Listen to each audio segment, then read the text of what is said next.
ભરૂચના એપીએમસી માર્કેટથી મનુબર ચોકડી સુધીના માર્ગ પર ગેરકાયદેસર રીતે ઉભા કરાયેલ દબાણો હટાવી લેવા તંત્ર દ્વારા સૂચના આપવામાં આવી હતી। ભરૂચ શહેરમાં વહીવટી તંત્ર દ્વારા માર્ગને અડચણરૂપ ગેરકાયદેસર દબાણો સામે કડક કાર્યવાહી શરૂ કરવામાં આવી છે।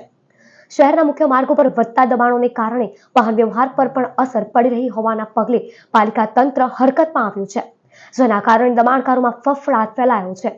ભરૂચ નગરપાલિકાની દબાણ શાખાની ટીમે એપીએમસી માર્કેટથી મનુબર ચોકડી સુધીના માર્ગ પર દુકાનો, લારી ગલ્લા અને અન્ય રીતે કરાયેલા ગેરકાયદેસર દબાણોનું સ્થળ નિરીક્ષણ કર્યું હતું।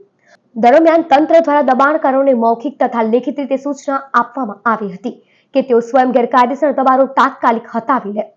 પાલિકા તંત્રએ સ્પષ્ટ ચેતવણી આપી છે કે જો સોમવાર સુધીમાં ગેરકાયદેસર દબાણો દૂર કરવામાં નહીં આવે તો સોમવારના રોજ જેસીબી સહિતના સાધનો સાથે દબાણ હટાવવાની કાર્યવાહી હાથ ધરવામાં આવશે।